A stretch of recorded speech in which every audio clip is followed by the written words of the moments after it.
Good afternoon. Hello. How are you? Oh, Good to meet you. good to meet you too. I like your background. It's a lot more interesting than mine. Oh, well, thank you. Yeah, I'm a visual artist too, so it's it's my logo and everything. Oh, did you do that? You Yeah. did.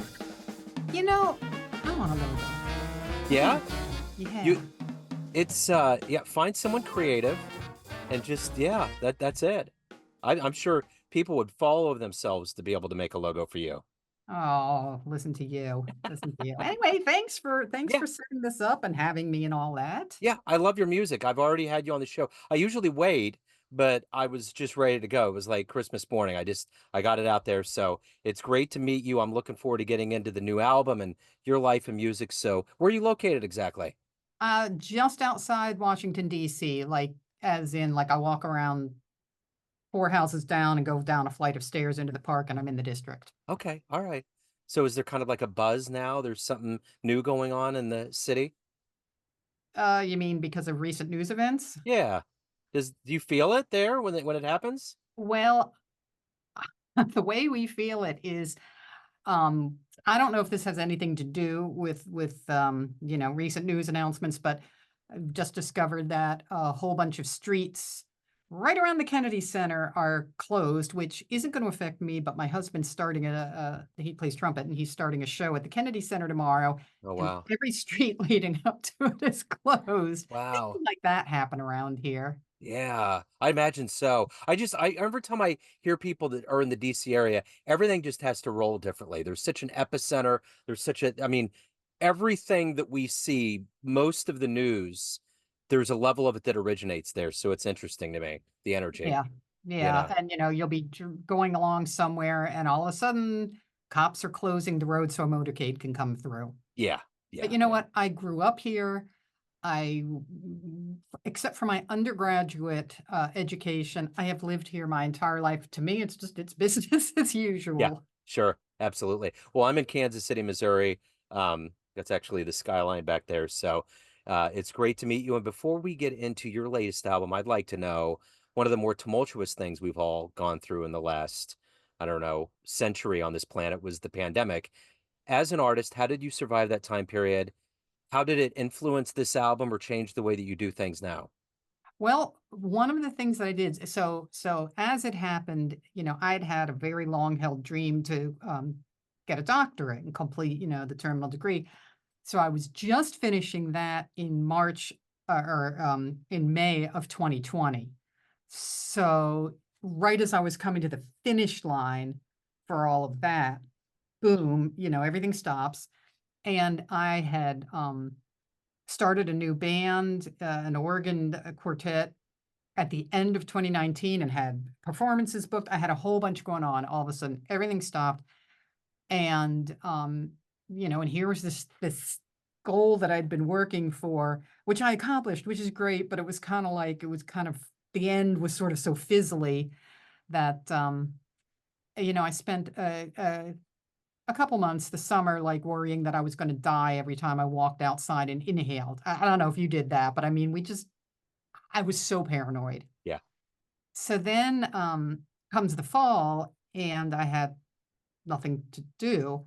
And, I'd been in school full time for a couple of years, and I really liked school. And I decided that I wanted to take a composition course because I've always thought of myself more as an arranger, which is taking, an existing structure, whether it's my own tune or not, but very much rooted in like song form, like traditional AABA, ABAC, all the tunes we know.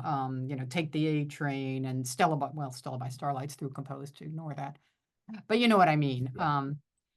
And I've always, not always, but in the last few years, I've been fascinated with how someone like Maria Schneider or Darcy James Argue or my diva colleague Sarah Jacovino, like they take like 5 notes. I mean, literally one of the pieces Sarah did for diva, it's 5 notes.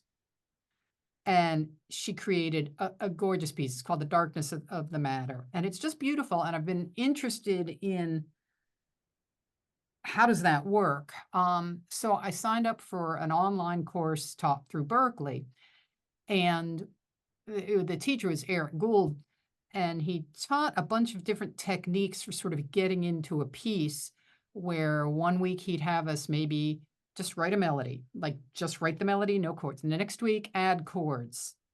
One week it was create a polyrhythm with a couple, and I had to learn also how to use some MIDI because I'd never done that. So that was interesting. Create a rhythmic thing. Okay, now put notes to it. Create a bass line. Okay, now put chords. Okay, now put a melody. So his point is that you can approach creating a piece of music basically from any of the elements that go into music. So harmony, melody, rhythm, you don't have to start one place or the other. So I came up with some things that were very different than anything I'd written. Um, and actually, of the pieces on the new CD, 5 of them grew out of sketches that I did for Eric's class. Wow. So, that was one of the ways that I, occupied my time was this whole thing, and learning how to use digital audio workshop, software, and just thinking about different ways of writing stuff. So what are you hoping the listener gets from this album? Um, I hope that they just like the way it sounds, that, maybe the goofiness of Watercress makes them smile, or they, find that to beating the odds, they're like snapping on 2 and 4, or, last year, they're kinda just caught up, in the kind of the harmony swirling, or, the propulsion of the Poinciana rhythm and how much longer. Just, I hope that they enjoy it and get a good feeling. And if they read the liner notes and take away a different, deeper meaning, that's good too. So take me back to the beginnings in DC when you first started getting into music. What was the motivation and what ultimately led you to the jazz world? Well, my mother made me take piano, which I did not enjoy because I had to take group classes and I wanted to go faster than the others. And a friend of mine in elementary school played the cello. And she wasn't my bestie friend, but like she grew up around the corner. She played the cello. And I was fascinated with the cello. And I begged to play the cello. And my mother said, one more year piano. If you still want to play cello, you can play cello. So I was still begging. So I got a cello and I played the cello. And at 18, if you'd have asked me what I was going to do, I would have been a freelance cellist and I would have taught music theory at the college level. And around my senior year in high school, I became aware of it was like a rehearsal band that used to play Monday nights, a big band in town. And a friend of mine told me about it. And I had orchestra rehearsals Monday nights. So I'd go to my rehearsal and then I would cart my cello, into the club because I didn't want to leave it in the car and hear this big band music. And through that, I became friendly with a gentleman named Bill Potts, who, if you're familiar at all with Buddy Rich and his Big Swing Face album, Bill wrote Big Swing Face. And, so he wrote for Buddy Rich. He played with Woody Herman. He did a lot of stuff. And he happened to be located in a city near me in Maryland. And he kind of took me under his wing and would have me over to his apartment and just play me everything. And at the time, because this rehearsal band was all kind of like, woodwinds and all, I thought Toshiko Akiyoshi was just like the be all end all, which, she's pretty awesome. And then I learned about the Count Basie band. And when I heard that, it was like the power and the swing and the groove and the happiness. I was like, I want to do that. So I decided just to get an alto and mess around with it. So, I'm still at this point I'm at the community college near me and I'm a cello major and playing around on the alto, and the University Jazz Ensemble had a gig, big gig. It was the some sort of dinner for the president of the university, and the Barry player couldn't do it. So my friend Chuck Ridd, the vibraphonist and drummer, went to that college with me. And he says, well, Lee plays saxophone now. Let's get her to play Barry. So they hand me the school Barry, which happened to be a very nice low B flat Mark 6. And I mean, from the second I played it, I was like, oh no, alto's not the one. This is the one. And obviously cello, I'm drawn to the lower register. And so I kind of played uh I don't even remember what the chronology, but at some point my parents, had told me they would get me a step up, go to a professional level cello when I wanted. Because my teachers kept saying, you've got it if you want it, but this is the time to go for it. And I just kept, something wasn't right about it.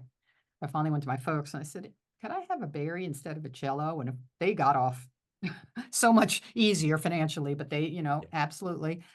And then another mentor, Bill Kirshner, the writer, who was living in Maryland at the time, pulls me aside. He says, what are you doing here? You need to, you need to go somewhere. Go to Eastman, study arranging. I'm like, I've been playing the saxophone like 10 minutes. They're not going to take me at Eastman. He says, okay, go to Berkeley. And I went, okay. So, anyway, long story longer, or, the short ending is here I am these years later, not playing the cello, but playing baritone saxophone, and not teaching theory at a college level, but teaching jazz theory and jazz arranging at the college level. So, I wasn't that far off. Yeah. Yeah. Let me ask you this. As you were kind of getting into jazz and thinking about count and just, I mean, jazz is kind of this dreamy playland when we go back in time. What was the stage that you always wanted to play on and dreamed that you would play on and you finally did? And you were like, I can't believe this is happening. All of them. Basically anything I do, and I mean, I've played Carnegie Hall. I've played the Hollywood Bowl. I play every year at Dizzy's with Diva. The Kennedy Center, basically, I think I've played all the halls at the Kennedy Center. And ironically, I play there a lot with the National Symphony because when they do pops and need saxophones, I'm not sure that would have happened as a cellist. Yeah. But you know what? Maybe the one that I was like, holy cow, was the first time that I had a quintet with trombone player Jen Krupa, and we had a date at Blues Alley, and I'd been going to Blues Alley, and, I think that was one that I never dreamed I would have my own group at Blues Alley. Yeah. So that Yeah. was kind of a biggie. I still have one bucket list left, and that is to play sub in with the Basie band. So Scotty, if you're listening, he knows that, but Yeah. Right. but So maybe that Blues Alley, yeah. but yeah. So let me ask you this. You've been at this for a while. What is it that you like the best about being a professional musician? What absolutely motivates you every day to do this?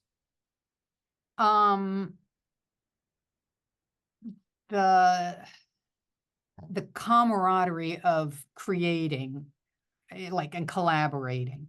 So, I had an interesting talk with the gentleman named Charlie Young, if you're familiar with him, lead alto MD of the Ellington band and of the Smithsonian band. And he told me that he'd read an interview with like some violinist, some, like super virtuosic violinist. And I think the question was proposed, if you couldn't perform with or for other people, would you still want to do it? And Charlie and I discussed that, and we agreed that for both of us, a lot of the motivation is, um, I mean, there's a social aspect because I'm fortunate enough that basically anything I do, I'm playing with my pals, or new pals. I made some new pals last week.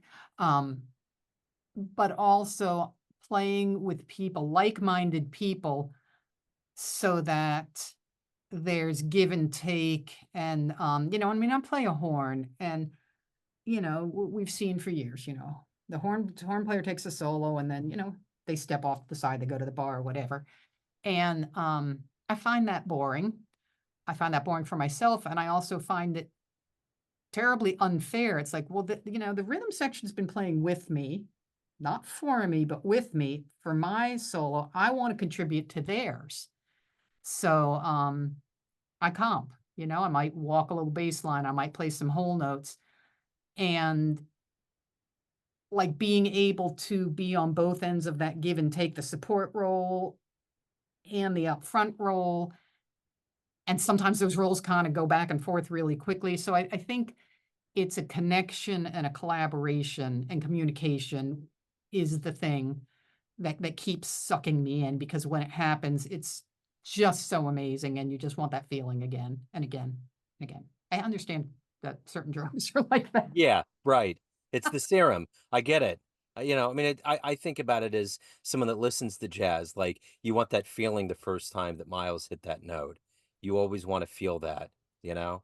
And that's the love affair we all have with this art form, is that it's something that you just can't get enough of.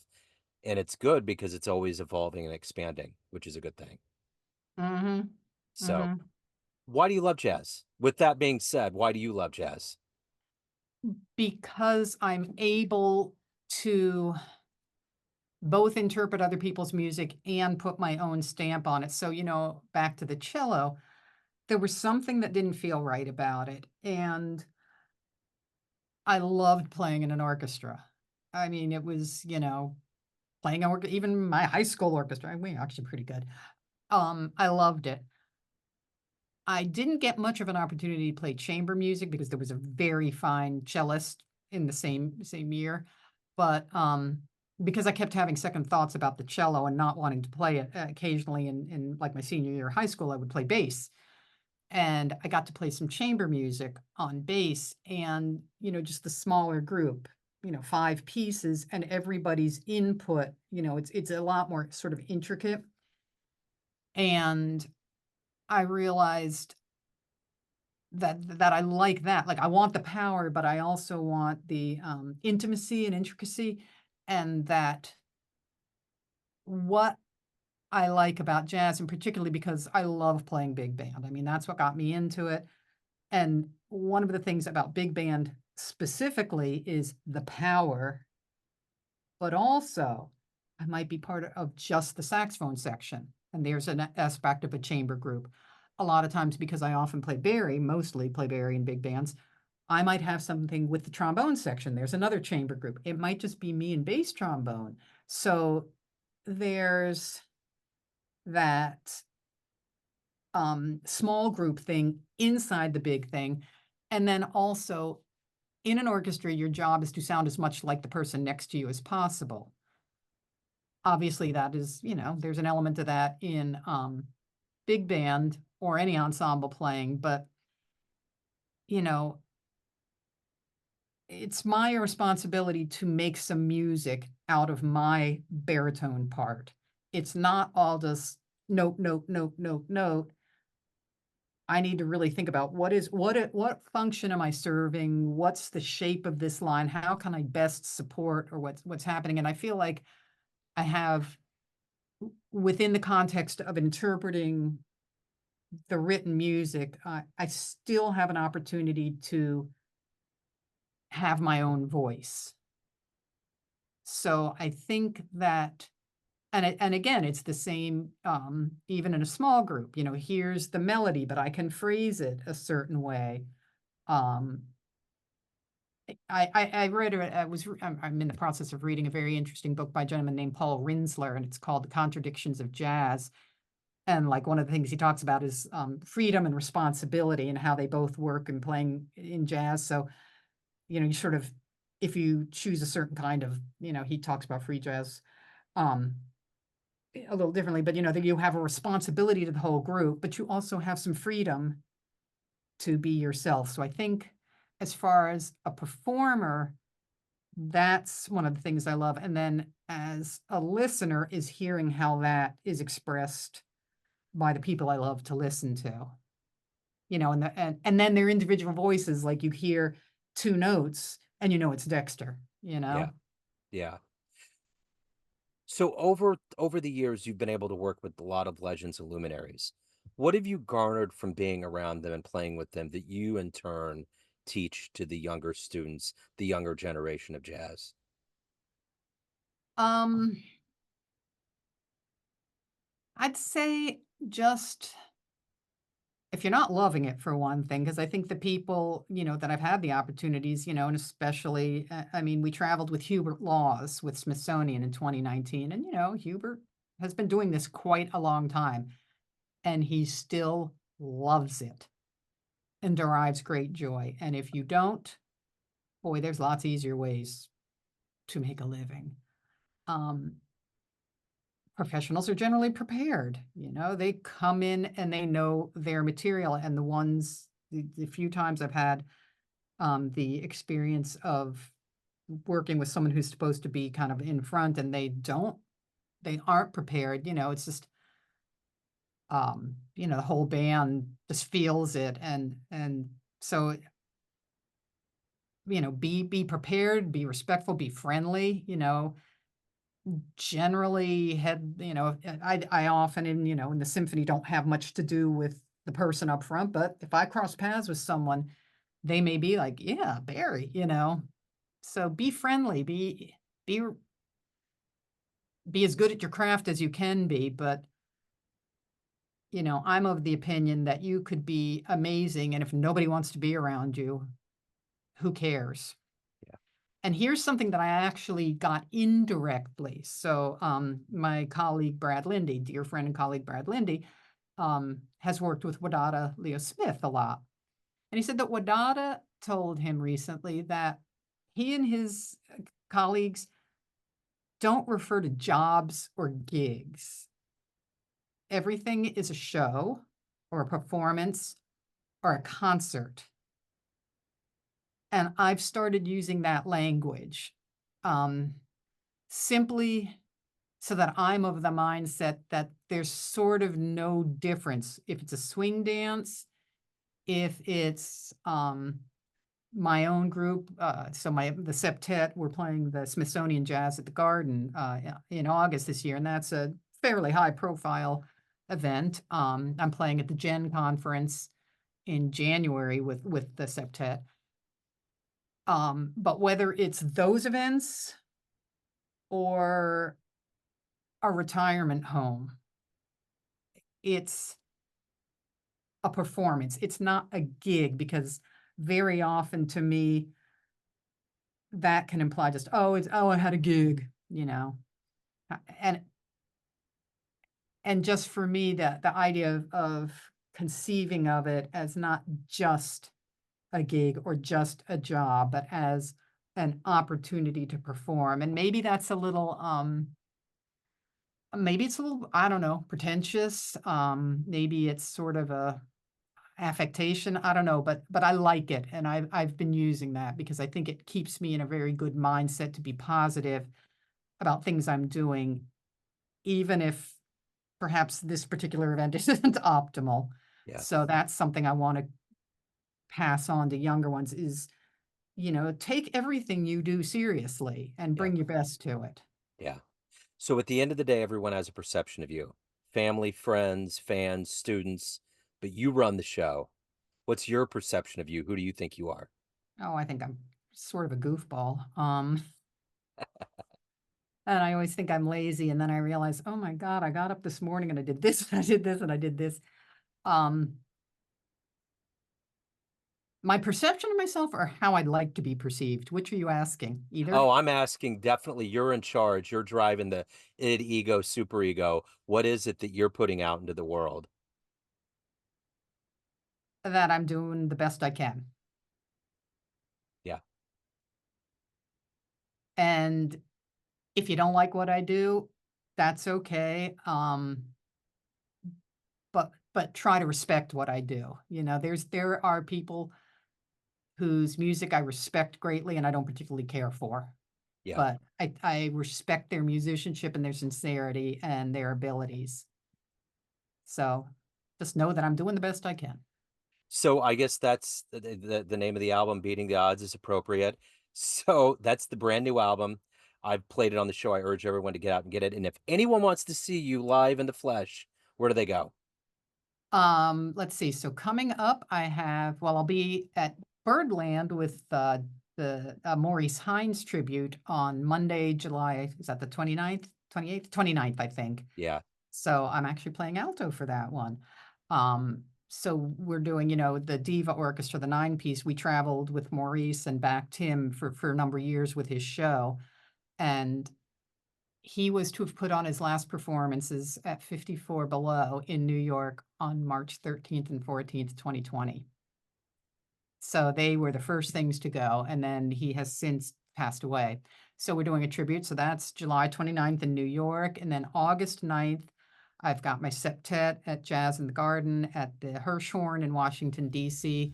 September 13th, I'm at Reston Town Center with my Startet. That's I like to call my all-star quartet.